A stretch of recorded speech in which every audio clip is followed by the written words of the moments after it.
Good morning students. आज हम भारत माता पाठ का अध्ययन करेंगे। इसको ऑफलाइन पढ़ाया जा चुका है, पुनः एक बार इसका अध्ययन करते हैं। लेखक का परिचय पहले प्राप्त करते हैं। इस पाठ के लेखक हैं पंडित जवाहरलाल नेहरू, भारत के प्रथम प्रधानमंत्री भी रहे। सच्ची संस्कृति को दुनिया के हर कोने से प्रेरणा मिलती है, लेकिन वह अपनी ही धरती पर पैदा होती है और उसकी जड़ें जनमन में समाई रहती हैं। ये भारत की खोज से लिया गया है। जवाहरलाल नेहरू का जन्म सन 1889 ईस्वी में इलाहाबाद उत्तर प्रदेश में हुआ था। इनकी प्रमुख रचनाएं मेरी कहानी आत्मकथा, विश्व इतिहास की झलक, हिंदुस्तान की कहानी, पिता के पत्र पुत्री के नाम, हिंदी अनुवाद, हिंदुस्तान की समस्याएं, स्वाधीनता और उसके बाद, राष्ट्रपिता, भारत की बुनियादी एकता, लड़खड़ाती दुनिया आदि ये लेखों और भाषणों के संग्रह हैं। इनकी मृत्यु सन 1964 में हुई। जवाहरलाल नेहरू का जन्म इलाहाबाद के एक संपन्न परिवार में हुआ था। उनके पिता वहाँ के बड़े वकील थे। नेहरू की प्रारंभिक शिक्षा घर पर तथा उच्च शिक्षा इंग्लैंड में हैरो तथा कैम्ब्रिज में हुई। वहीं से वकालत की पढ़ाई भी की, लेकिन नेहरू पर गांधी जी का बहुत प्रभाव पड़ा। उनकी पुकार पर वे पढ़ाई छोड़कर आज़ादी की लड़ाई में जुट गए।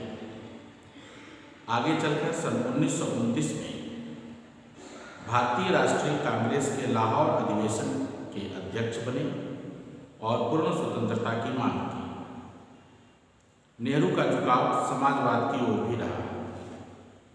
सन 1947 में जब भारत स्वतंत्र हुआ तो नेहरू जी पहले प्रधानमंत्री बने और भारत के निर्माण में अंत तक जुटे रहे।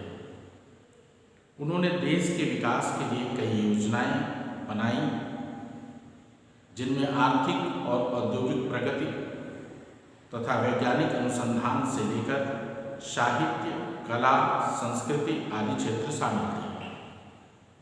नेहरू जी बच्चों के बीच चाचा नेहरू के रूप में जाने जाते थे। शांति, अहिंसा और मानवता के हिमायती नेहरू ने अंतर्राष्ट्रीय स्तर पर विश्व शांति और पंचशील के सिद्धांतों का प्रचार किया। प्रस्तुत पाठ हिंदुस्तान की कहानी का 5वां अध्याय है। अंग्रेजी से भाषांतर हरिभाऊ उपाध्याय ने किया है। इसमें पंडित नेहरू ने बताया है कि किस तरह देश के कोने कोने में आयोजित जलसों में जाकर वे आम लोगों को बताते हैं कि अनेक हिस्सों में बटा होने के बाद भी हिंदुस्तान एक है। इस अपार फैलाव के बीच एकता के क्या आधार हैं और क्यों भारत एक देश है जिसके सभी हिस्सों की नियति एक ही तरीके से बनती बिगड़ती है।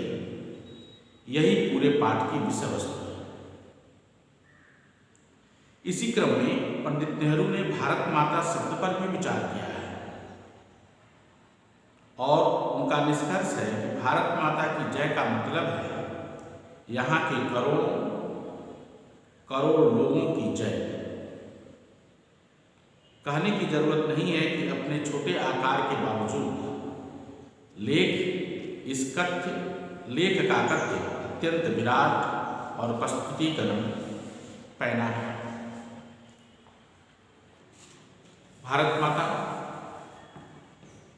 अक्सर जब मैं एक जलसे से दूसरे जलसे में जाता होता और इस तरह चक्कर काटता रहता होता था, तो इन जलसों में मैं अपने सुनने वालों से अपने इस हिंदुस्तान या भारत की चर्चा करता।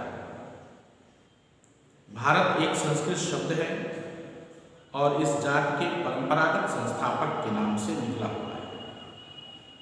मैं शहरों में ऐसा बहुत कम करता क्योंकि वहाँ सुनने वाले कुछ ज़्यादा सियाने थे और उन्हें दूसरे ही किस्म की गीजा की जरूरत थी। लेकिन किसानों से जिनका नज़रिया मौजूद था, मैं इस बड़े देश की चर्चा करता जिसकी आज़ादी के लिए हम लोग कोशिश कर रहे थे और बताता कि किस तरह देश का एक हिस्सा दूसरे हिस्से से जुदा होते हुए भी हिंदुस्तान एक था। मैं उन मसलों का जिक्र करता जो उत्तर से लेकर दक्षिण तक और पूरब से लेकर पश्चिम तक किसानों के लिए एक साथ थे, और स्वराज्य का भी जिक्र करता जो थोड़े लोगों के लिए नहीं बल्कि सभी के फायदे के लिए हो सकता था। मैं उत्तर पश्चिम में खैबर के दर्रे से लेकर धुर दक्षिण में कन्याकुमारी तक की अपनी यात्रा का हाल बताता और यह कहता कि सभी जगह किसान मुझे एक से सवाल करते क्योंकि उनकी तकलीफें एक सी थीं, यानी गरीबों, कर्जदारों, पूंजीपतियों के शिकंजे में, जमींदार, महाजन, कड़े लगाम और सूद, पुलिस के जुल्म और ये सभी बातें गुथी हुई थी। उस ढड्ढे के साथ जिसे एक विदेशी सरकार ने हम पर लाद रखा था और इनसे छुटकारा भी सभी को हासिल करना था, मैंने इस बात की कोशिश की कि लोग सारे हिंदुस्तान के बारे में सोचें और कुछ हद तक इस बड़ी दुनिया के बारे में भी जिसके हम जुझ हैं। मैं अपनी बातचीत में चीन, स्पेन, अबिसिनिया, मध्य यूरोप, मिस्र और पश्चिमी एशिया में होने वाले कसम का जिक्र भी करता। मैं उन्हें सोवियत यूनियन में होने वाली अचरज भरी तब्दीलियों का हाल भी बताता और कहता कि अमेरिका ने कैसी तरक्की की है। यह काम आसान न था, लेकिन जैसा मैंने समझ रखा था वैसा मुश्किल भी न था। इसकी वजह यह थी कि हमारे पुराने महाकाव्यों ने और पुराणों की कथा कहानियों ने जिन्हें वे खूब जानते थे, उन्हें इस देश की कल्पना करा दी थी और हमेशा कुछ लोग ऐसे मिल जाते थे जिन्होंने हमारे बड़े बड़े तीर्थों की यात्रा कर रखी थी जो हिंदुस्तान के चारों कोनों पर हैं, या हमें पुराने सिपाही मिल जाते जिन्होंने पिछली जंग में या और धावों के सिलसिले में विदेशों में नौकरियां की थी। 37 के बाद जो आर्थिक मंदी पैदा हुई थी, उसकी वजह से दूसरे मुल्कों के बारे में मेरे हवाले से उनकी समझ में आ जाते थे।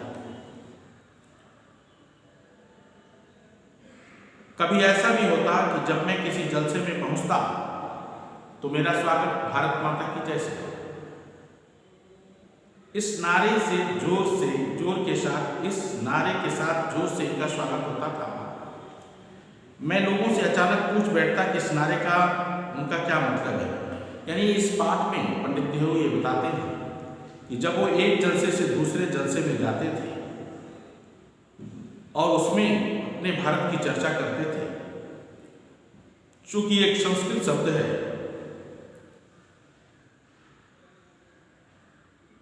शहरों में वो इसकी चर्चा बहुत कम करते थे क्योंकि वहाँ सुनने वाले कुछ ज़्यादा समझदार थे, इसलिए उनको दूसरे प्रकार की खुराक की आवश्यकता थी,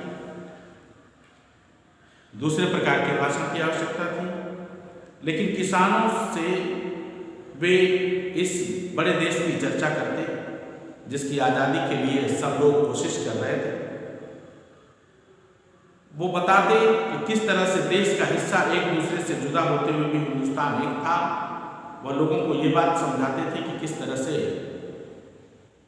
कि अलग अलग होते हुए भी देश के प्रत्येक अलग अलग जुदा होते हुए भी ये हिस्से, देश के तमाम हिस्से जुदा होते हुए भी, अलग होते हुए भी किस प्रकार से एक थे। वे उन मसलों का भी जिक्र करते जो उत्तर से लेकर दक्षिण और पूरब से लेकर पश्चिम तक संपूर्ण देशों में किसानों के लिए एक जैसे थे। वे स्वराज्य की जिक्र करते जो थोड़े लोगों के लिए नहीं बल्कि सबके फायदे की बात थी। पंडित नेहरू का कहना है कि वे उत्तर पश्चिम में खैबर के दर्रे से लेकर दूर दक्षिण में कन्याकुमारी तक की अपनी यात्रा जो कुछ किए थे उसको, उस अनुभवों को लोगों को बताते थे। सभी जगह किसान की जो समस्या थी वो एक जैसी थी। सभी जगह जो किसान सवाल करते थे, पूरे देश में जो नेहरू ने यात्रा की थी, उत्तर से लेकर दक्षिण तक, पूरब से लेकर पश्चिम तक, सब देशों में, पूरे देश में किसानों की जो समस्या थी उनको एक जैसी मिलती थी। किसानों के जो प्रश्न थे उन्हें एक जैसे मिलते थे।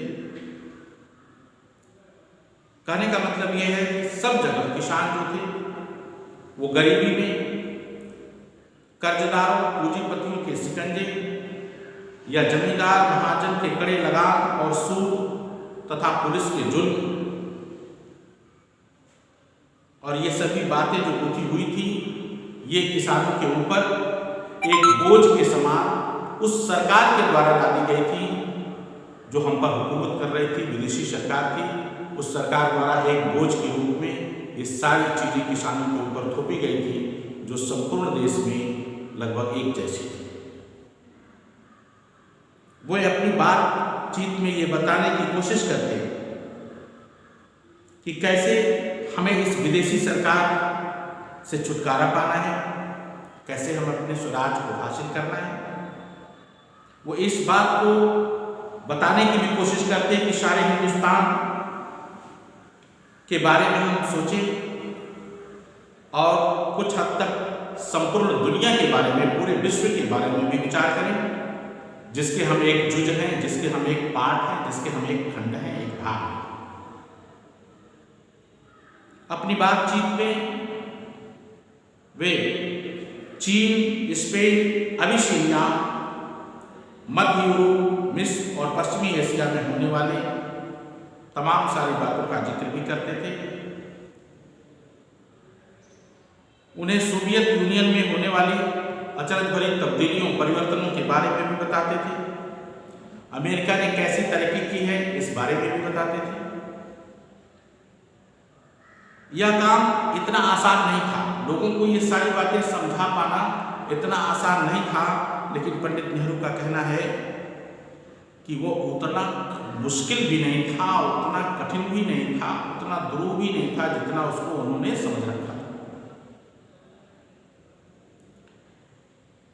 इसकी वजह यह थी कि हमारे पुराने महाकाव्यों ने और पुराणों की कथा कहानियों ने, जिन्हें वे खूब जानते थे, उन्हें इस देश की कल्पना करा दी थी। और हमेशा कुछ लोग ऐसे मिल जाते थे जिन्होंने देश के बड़े बड़े तीर्थों की यात्रा कर रखी थी, जो हिंदुस्तान के चारों कोनों पर है। देश के बड़े बड़े तीर्थ जो हिंदुओं के तीर्थ हैं वो देश के चार कोनों पर स्थित हैं। बद्रीनाथ, जगन्नाथ, द्वारिका, रामेश्वरम, ये चारों चार कोने पर हैं। तो जिन्होंने इसकी यात्राएं की थी वो लगभग भारत के संपूर्ण भागों की यात्रा कर चुके थे।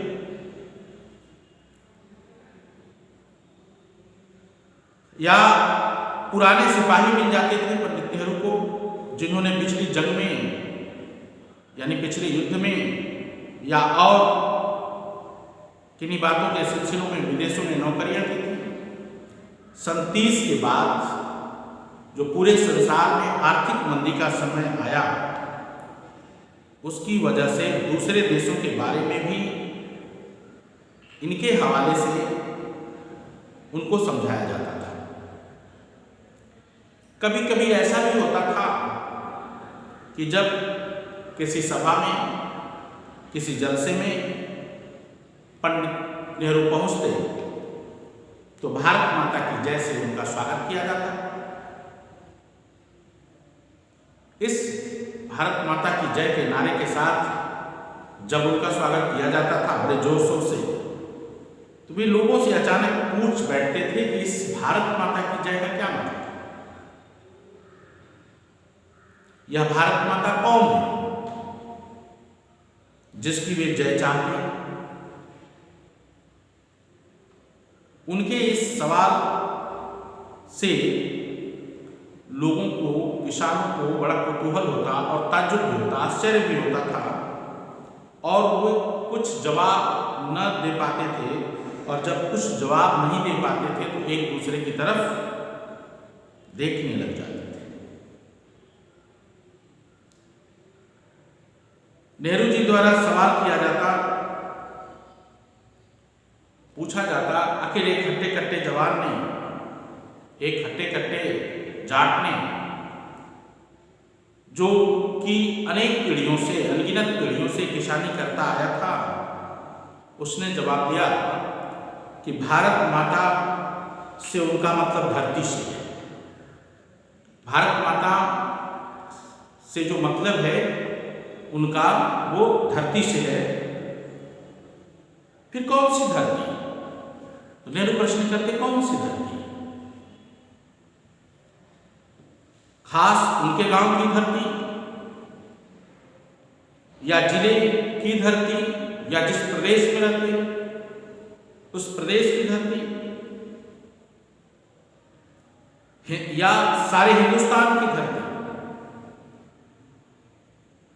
उनका क्या मतलब है? इस तरह सवाल जवाब चलते रहते, यहां तक कि वे ऊब करके खुद नेहरू जी से पूछते कि वो ही इसका जवाब बताएं। नेहरू जी इसके जवाब को बताने की कोशिश करते और बताते कि हिंदुस्तान वह सब कुछ है जिसे उन्होंने समझ रखा है, लेकिन वह इससे भी बहुत ज्यादा है।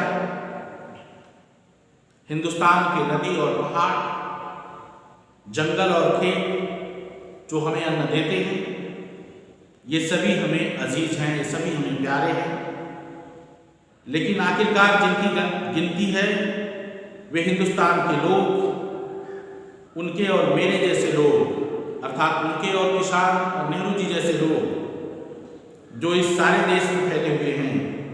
भारत माता वास्तव में यही करोड़ों लोग हैं, और भारत माता की जय का मतलब हुआ कि इन करोड़ों लोगों की जय।